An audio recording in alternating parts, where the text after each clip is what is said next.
लिए आज बहुत बढ़िया खुशखबरी मिली चुकी है। जिन जिन विद्यार्थियों को, जिन जिन कैंडिडेट्स को होम डिस्ट्रिक्ट अलॉट हुआ है, उनको बहुत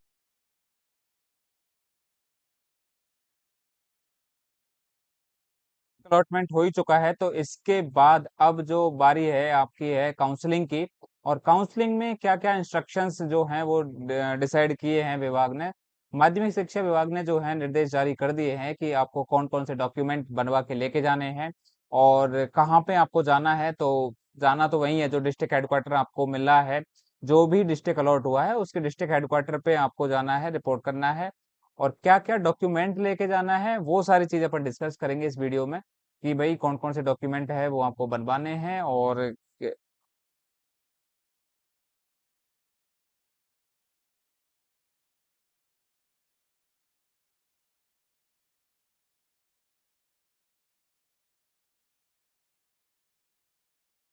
लेके जो है 30 जुलाई तक, 27 जुलाई से 30 जुलाई तक चलने वाली है काउंसलिंग। और बाकी जो बेसिक बेसिक ये निर्देश होते हैं वो तो ठीक है, अपन अपने जो काम की चीजें हैं वो देख लेते हैं। कि भाई जो भी सबसे पहले अपन बेसिक बेसिक चीजें देख लेते हैं।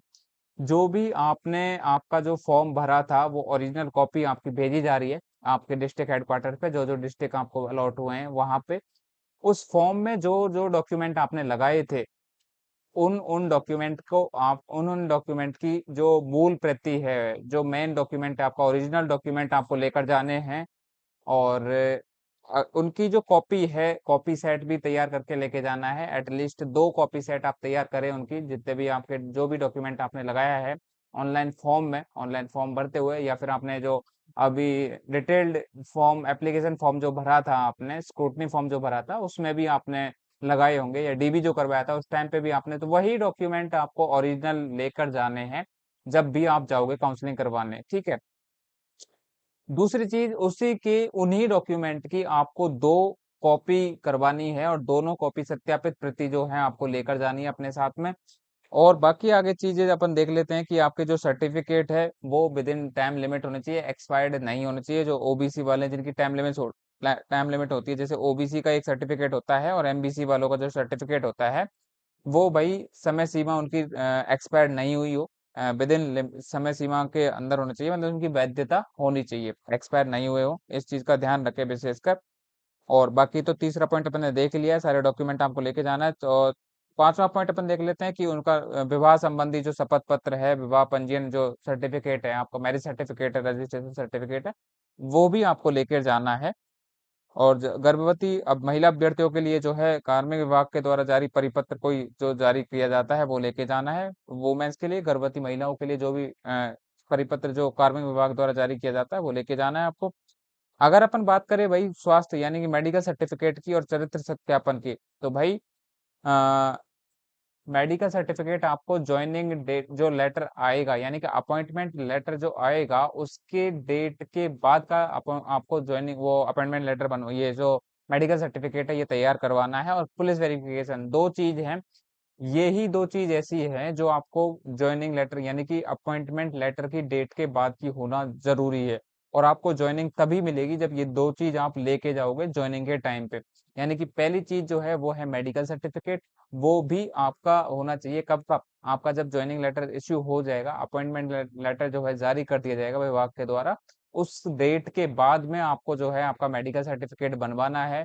और वो कहाँ से बनवाना है? सीएमएचओ जो होते हैं, अपने डिस्ट्रिक्ट हेड होते हैं, मेडिकल ऑफिसर, मुख्य चिकित्सा अधिकारी जो होते हैं, उनसे मेडिकल सर्टिफिकेट आपका बनवाना है। आपके ही जिले के मुख्य चिकित्सा अधिकारी से आपको ये बनवाना पड़ेगा। और पुलिस जो वेरिफिकेशन है वो भी आपका ज्वाइनिंग लेटर यानी कि अपॉइंटमेंट लेटर जारी होने की डेट के बाद का होना जरूरी है। ठीक है। बाकी जो है आपको ये इन्होंने बोल दिया है कि अभ्यर्थियों के मूल आवेदन में या दस्तावेजों में या कोई भी अटेस्टेशन फॉर्म में किसी भी जो कोई भी कमी पाई जाती है वो चेक कर लें। निर्देश दे दिया है माध्यमिक शिक्षा विभाग ने डिस्ट्रिक्ट हेड ऑफिस को, कि भाई आप ये अपने स्तर पर चेक कर लें। बाकी तो देखो और अपने काम की चीजें हैं वो यही है कि राजस्थान, 10वां पॉइंट अपन देख लेते हैं। राजस्थान कर्मचारी चयन बोर्ड जयपुर के द्वारा दिव्यांग यानी कि जो जो दिव्यांग अभ्यर्थी हैं जिनको शिक्षा विभाग मिला है, तो उनके लिए भाई इन्होंने साफ स्थिति साफ कर दी है कि भाई मेडिकल बोर्ड गठित किया जाएगा आप लोगों के लिए। उसी दिन डिस्ट्रिक्ट हेड ऑफिस पे ही होता है, जो मेडिकल जो अपना डिस्ट्रिक्ट हॉस्पिटल जो होता है वहां पे मेडिकल बोर्ड उसी दिन गठित कर दिया जाएगा। जैसे मान लो किसी अभ्यर्थी का जो काउंसलिंग डेट है, जो दिव्यांगजन है, और उनकी जो काउंसलिंग डेट जो है वो 28 तारीख है, 28 जुलाई है, तो 28 जुलाई को ही आपका जो है ये वेरिफिकेशन करवा दिया जाएगा कि आप दिव्यांग अभ्यर्थी हो, आपका सर्टिफिकेट वेरीफाई वेरीफाई किया जाएगा। आपकी बेसिकली आपका जो दिव्यांगता है वो वेरिफिकेशन किया जाएगा, उसके द्वारा, किसके द्वारा, मेडिकल बोर्ड के द्वारा इस चीज को जो है वेरिफिकेशन किया जाएगा। तो वो सेम डेट में हो जाएगा, आपको किसी और दिन आपको जाना नहीं पड़ेगा। ऐसे नहीं है कि आपको किसी और डेट जाना पड़े, सेम डेट में ही हो जाएगा। ये निर्देश साफ दे दिए हैं माध्यमिक शिक्षा विभाग ने।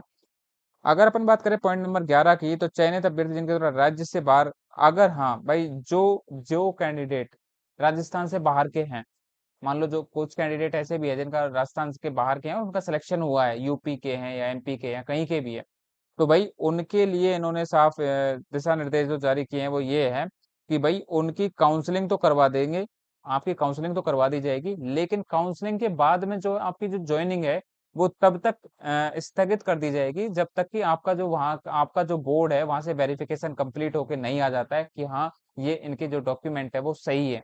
यानी कि आपकी थोड़ी सी ज्वाइनिंग में आपको थोड़ा सा टाइम लग सकता है। आपकी सीट बिल्कुल आपकी सुरक्षित रखी जाएंगी, ऐसे नहीं है कि आपकी सीटें खा जाएंगे या किसी और को दे देंगे, नहीं।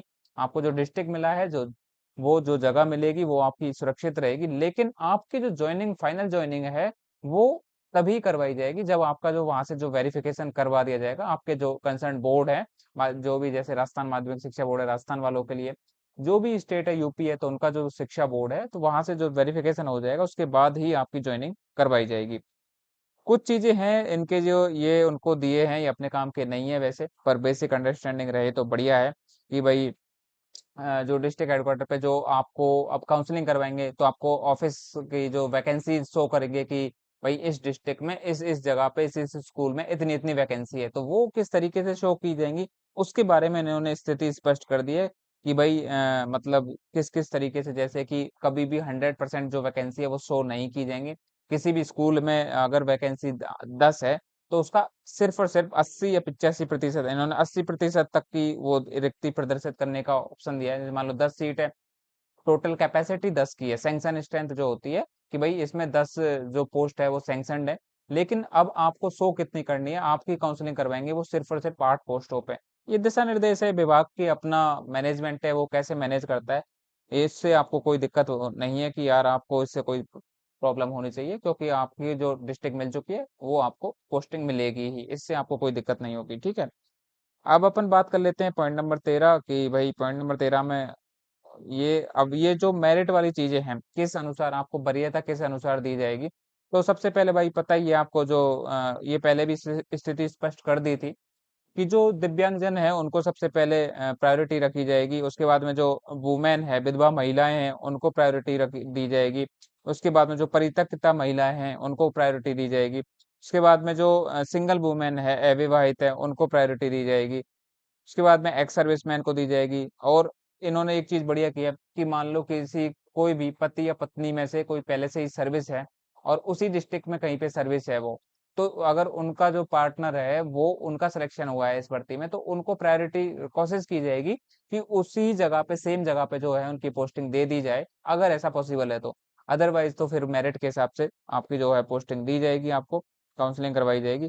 सेम चीज ऐसे ही है कि भाई एक दोनों, अगर मान लो सेम भर्ती में इसी में ही अगर मान लो कि दोनों का सिलेक्शन हुआ है, पति और पत्नी का, तो फिर उनको भी प्रायोरिटी दी जाएगी कि उनको सेम ही जगह पे दे दी जाए। अदरवाइज अलग अलग डिस्ट्रिक्ट अगर उनको अलॉटमेंट हुआ है, तो फिर मेरिट के बेसिस पे ही आपको जो है काउंसलिंग करवा के आपकी जो ऑफिस जो है आपको दी जाएगी, ठीक है। उसके बाद में शहीद परिवार के आश्रितों को संबंधित शहीद का सक्षम प्राधिकारी द्वारा जारी प्रमाण पत्र प्रस्तुत करना होगा भाई। और फिर उसके बाद नेक्स्ट पॉइंट जो है, ऐसे बच्चे जिनके माता पिता या पति पत्नी असाध्य रोग वगैरह हैं, ऐसा कुछ है, ऐसी कोई स्थिति बनती है, तो भाई उनको फिर प्रायोरिटी दी जाएगी पोस्टिंग देने में, कि उन जो मांगेंगे वो कि हमें ये सर इस जगह पे दे दीजिए, तो उनको प्रायोरिटी पे रखा जाएगा। महिला अभ्यर्थी बोर्ड की मेरिट के क्रम में दिया जाएगा, फिर उसके बाद में उसके इन के 12वें नंबर पे जो है, जो भी बचेंगे शेष जो कैंडिडेट जो बचेंगे, उनको जो है जो है प्रायोरिटी दी जाएगी। अब अपन 13वां पॉइंट देख लेते हैं, कार्यग्रहण से पूर्व नियमानुसार संबंधित अभ्यर्थी का संबंधित जिला पुलिस अधीक्षक, ये भाई तभी, ये देखो पुलिस जो पुलिस वेरिफिकेशन है, एसपी जिला पुलिस अधीक्षक के द्वारा प्रदत्त चरित्र संबंधी सदाचरण रिपोर्ट और एक जो है सक्षम चिकित्सा अधिकारी के द्वारा प्रदत्त स्वास्थ्य प्रमाण पत्र जो है प्राप्त किया जाना सुनिश्चित। मतलब आपकी जो ज्वाइनिंग है भाई, 13वां पॉइंट ढंग से पढ़ लेना, फिर मैं आपको समझा देता हूँ।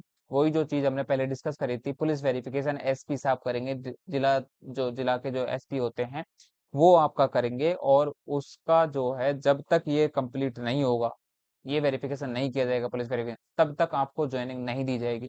और एक जो है जो आपका मेडिकल सर्टिफिकेट है वो भी आपका जब तक नहीं करवाया, लेके जाओगे करवा के, तब तक आपको ज्वाइनिंग नहीं दी जाएगी, आपको लेकर जाने ही जाने हैं जब आप ज्वाइन करने जाओगे। इनकी जो डेट है वो होनी चाहिए आपकी ज्वाइनिंग लेटर जो इश्यू होने के बाद का, यानी कि आपका अपॉइंटमेंट लेटर जो आएगा आपका, जब भी जैसे ही आपकी 30 तारीख को ये काउंसलिंग खत्म हो जाएगी, उसके बाद 31 तारीख से आपके जो काउंसलिंग जो ज्वाइन अपॉइंटमेंट लेटर है वो डलना स्टार्ट हो जाएंगे। 31 तारीख का इन्होंने दे रखा है, तो 31 तारीख को आपके अपॉइंटमेंट लेटर डल जाएंगे। तो उसके बाद में जैसे ही आपको 31 तारीख के बाद में जब भी आपको डेट जो टाइम मिलेगा ज्वाइनिंग के और उसके बीच में, उस डेट में आप उस टाइम में आपको ये तैयार करवाने हैं ये दोनों डॉक्यूमेंट। उसके बाद में भाई ये दिशा निर्देश है कि जिनकी पुलिस वेरिफिकेशन रिपोर्ट सही नहीं पाई जाती है, तो भाई उसके जो कार्मिक विभाग का जो लेटर इश्यू हो रखा है, इस लेटर के अनुसार उनकी जो कार्रवाई की जाएगी। अगर मान लो किसी का पुलिस वेरिफिकेशन सही नहीं है, उसके बावजूद भी किसी ने अगर उसकी ज्वाइनिंग करवा दी, तो उसके खिलाफ, उस अधिकारी के खिलाफ जो है प्रशासनिक कार्रवाई की जाएगी। इन्होंने साफ साफ जो है लिख दिया है इसमें, ठीक है। बाकी जो ये तो आपको पता ही है, ये जो डॉक्यूमेंट जो पहले आपने सबमिट करवाए थे उनके बारे में देख लेते हैं कि कौन कौन से डॉक्यूमेंट ऐसे थे जो हमने स्क्रूटनी फॉर्म भरा था उस टाइम पे भी बनवाए थे, और अब यहाँ फिर से इन्होंने ये जो है मांगे हैं। तो इनमें ऐसा तो कुछ स्थिति इन्होंने स्पष्ट नहीं की है कि आपको नए बनवाने हैं या वही आपके चल जाएंगे। लेकिन अगर आप बनवा सकते हो तो मैं तो कहूंगा कि यार फिर से बनवा लो, कोई दिक्कत नहीं है, थोड़ा बहुत खर्चा आएगा लेकिन फिर भी आप, मैं तो रिकमेंड यही करूंगा फिर से बनवा लीजिए। अगर नहीं मिलता है टाइम आपको, इतना कम टाइम है, आज का देख लो 23 तारीख है, तो 3-4 दिन में अगर नहीं तैयार हो तो आप उनकी कॉपी लेके चले जाइए, क्योंकि भाई और वो तो आपने भरे ही है, वो ओरिजिनल तो है ही है। स्क्रूटनी फॉर्म में अगर ओरिजिनल है आपके पास में, ओरिजिनल जमा नहीं हुए हैं, जैसे कि नॉन जुडिशियल स्टाम्प पेपर वाले हैं, तो ये नहीं हुए हैं जमा, तो आप कोई बात नहीं, इनको ले जाइए, तो अब तो बहुत ही बढ़िया ये। कौन कौन से हैं वो आपको पता ही है, पहले भी आपने डीबी के टाइम पे या स्क्रूटनी फॉर्म भरा है, वो सारे ही डॉक्यूमेंट रिपीट किए हैं, कोई अलग से है नहीं। जैसे विवाहित अभ्यर्थियों के मामले में विवाह पंजीयन प्रमाण पत्र बनवाना है आपको, विवाह पंजीयन अनिवार्य ये है, और ये किस पे बनवाना है, ये बनवाना है आपको नॉन जुडिशियल स्टाम्प पेपर पे, 50 रुपए के पे, ठीक है भाई। ये ध्यान रखें कि कौन सा प्लेन पेपर पे बनवाना है और कौन सा नॉन जुडिशियल स्टाम्प पेपर पर तैयार करवाना है। तो ये विवाह संबंधी प्रमाण पत्र हो जाएगा। उसके बाद में एक जो है अपना जो धूम्रपान संबंधी, मद्यपान, गुटखा सेवन नहीं करने संबंधी जो होता अंडरटेकिंग ये लेते हैं, पहले भी आपने भरा है स्क्रूटनी फॉर्म में, तो वो तो प्लेन पेपर पे ही भरना था, इसमें कोई नॉन जुडिशियल स्टाम्प पेपर की जरूरत नहीं थी। अगर नेक्स्ट अपन देख ले तो 19 नंबर वाला जो है उसमें ये जो भारत के संविधान के प्रति निष्ठा और राष्ट्र की प्रभुता अखंडता को ये एक फॉर्मेट है, ये इश्यू कर देंगे, या पहले भी आपने भरा होगा तो सेम वही प्लेन पेपर, ये प्लेन पेपर पे ही बनना है। अगर वो उस पे लिखा होगा नॉन जुडिशियल, उस फॉर्मेट में कभी कभी ऐसा होता है, मैंने देखा है कि यहाँ ना लिखा होता है, यहाँ नहीं लिखा होता है, लेकिन उस फॉर्मेट में ये लिखा होता है कि नॉन जुडिशियल स्टाम्प पेपर पे तैयार करवाना है, तो आप नॉन जुडिशियल स्टाम्प पेपर पर तैयार करवा सकते हैं। यहाँ पर ऐसा कुछ लिखा नहीं है, तो यहाँ इसको अगर पढ़े तो प्लेन पेपर पे तैयार करवाना है, ठीक है। 20वां अगर देखें कि भाई दहेज नहीं लिए जाने, जिनकी शादी नहीं हुई है, तो वो अपने स्वयं घोषणा पत्र देंगे कि भाई हम दहेज नहीं लेंगे, इसकी घोषणा करेंगे, ये 20वां पॉइंट है। उसके बाद में 21वां पॉइंट देख लेते हैं अपन। आवेदन पत्र के साथ संलग्न दस्तावेजों का मिलान मूल दस्तावेजों से नियुक्त, मतलब वही है आपको भाई ये कहना, ये निर्देश दिया है कि जब भी आपको ज्वाइनिंग दे, संबंधित जो अधिकारी हैं, स्कूल के प्रधानाचार्य जी हैं, जो भी हैं, वो आपको नियुक्ति दे, तो उससे पूर्व जो है आपके जो दस्तावेज हैं, जो मेन डॉक्यूमेंट है, ओरिजिनल डॉक्यूमेंट है, उनको बहुत अच्छे से जांच कर ले, उसके बाद ही आप जो है उनको नियुक्ति दे। अगर किसी प्रकार की कोई त्रुटि पाई जाती है तो आप जो है वहां पे इसको जो है आप विभाग को, माध्यमिक शिक्षा बोर्ड को जो है अवगत कराएं इसके बारे में। 22वां पॉइंट जो है समस्त अभ्यर्थी से 50 रुपए के नॉन जुडिशियल स्टाम्प पेपर पर कौन सा शपथ पत्र लेंगे कि इनके द्वारा अर्जित शैक्षणिक योग्यता वैध और मान्य नहीं पाई जाती है, तो भाई विभाग हमारे विरुद्ध जो है कोई भी जो भी कार्यवाही है वो कर सकता है। इसका भी आपको 50 रुपए के नॉन जुडिशियल स्टाम्प पेपर पर वो लिख के देना पड़ेगा शपथ पत्र, ठीक है। बाकी तो ये लेवल L1 है, बाकी ये L2 हो जाएगा, हो सकता है टाइप मिस्टेक रही हो, सरकार ने ये तो आपको पता ही है L2 कर दिया था इसका। अभी फिलहाल इन्होंने L1 ही इसमें प्रिंट करके दिया है। प्रोविज ये तो बाकी सारी कंडीशंस हैं, तो ये कंडीशंस में तो आपको देख ही लेना कि आपको फिक्स वो मिलेगा, छुट्टियां किस तरीके से मिलेंगी, वो सारी चीजें हैं। और 15 दिन की आपको छुट्टी मिलेगी भाई ट्रेनिंग प्रोबेशन के टाइम में, हर ईयरली। और अगर प्रोबेशन ट्रेनिंग कोई है, आपको किसी कोई कटौती वटौती जो है, कटौती तो करी जाएगी, बाकी जो है बोनस वोनस और ये महंगाई भत्ता, मकान किराया भत्ता, वो सारी चीजें नहीं मिलेगी। सेम फिक्स जो प्रोबेशन का जो अमाउंट है वो ही मिलेगा। इसके अलावा अगर कोई भी डाउट आपको आता है तो आप जो है कमेंट करके जरूर पूछिए। और आप सभी से एक रिक्वेस्ट है कि आप सभी जिनको भी जो भी डिस्ट्रिक्ट मिला है कमेंट करके जरूर बताएं। और वीडियो अच्छी लगी हो तो प्लीज यार लाइक कीजिए और चैनल को सब्सक्राइब कीजिए। थैंक यू दोस्तों।